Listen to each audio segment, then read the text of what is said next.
ఒక వ్యక్తిని నడిపించేది ఏమిటి? భయమా? భక్త్యా? మన జీవితాన్ని ఏది నడిపిస్తుంది? మనిషి జీవితంలో 2 శక్తులు చాలా బలంగా పనిచేస్తాయి. ఒకటి భయం, మరొకటి భక్తి. భయం మనల్ని ఆపుతుంది. భక్తి మనల్ని నడిపిస్తుంది. భయం ఉంటే మనం వెనక్కి తగ్గుతాం. భక్తి ఉంటే మనం ముందుకు సాగుతాం. భయం అంటే ఏమిటి? భయం అంటే తప్పు చేస్తే ఏమవుతుందో అన్న ఆలోచన. ఓడిపోతూ ఏ ఓడిపోతే ఏమంటారో అనే టెన్షన్. నిజం చెబితే నష్టమవుతుందేమో అన్న భయం. భయం మనల్ని కాపాడుతుంది కూడా. కానీ అదే భయం ఎక్కువైతే మన ధైర్యాన్ని, మన స్వేచ్ఛను, మన నిర్ణయాలను చంపేస్తుంది. భక్తి అంటే ఏమిటి?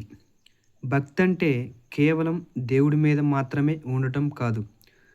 నీ తల్లిదండ్రులపైన భక్తి ఉండాలి. నీ గురువు పైన భక్తి ఉండాలి. పని మీద భక్తి ఉండాలి. నిజం మీద భక్తి ఉండాలి.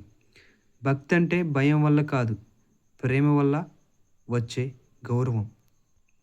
భయంతో చేసే పని ఎలా ఉంటుంది?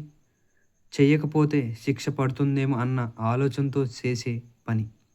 అందులో మనసు ఉండదు, ఆత్మ ఉండదు, తృప్తి, సంతృప్తి ఉండదు. కేవలం తప్పించుకోవడం మాత్రమే ఉంటుంది. భక్తితో చేసే పని ఎలా ఉంటుంది? ఇది నా బాధ్యత అన్న భావంతో చేసే పని. అందులో నిబద్ధత ఉంటుంది, సంతోషం ఉంటుంది, శాంతి ఉంటుంది. ఎవరు చూడకపోయినా చేస్తాం, ఎవరు చెప్పకపోయినా నిలబడతాం. చాలామంది దేవుణ్ణి భయంతో పూజిస్తారు.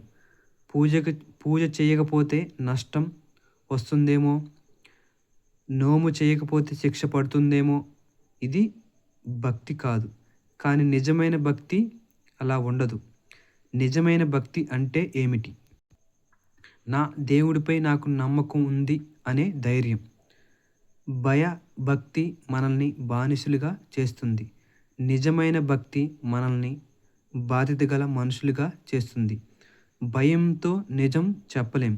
భక్తితో నిజాన్ని వదిలేయలేం.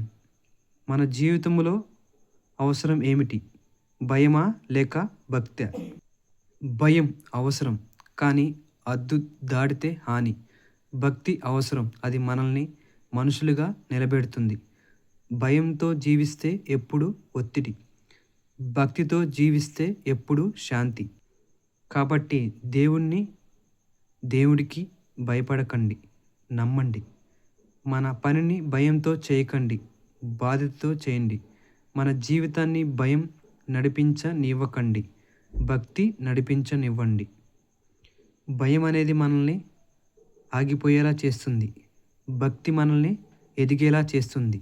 మీ జీవితం ఏ దారిలో నడుస్తుందో మీరే ఎంచుకోండి.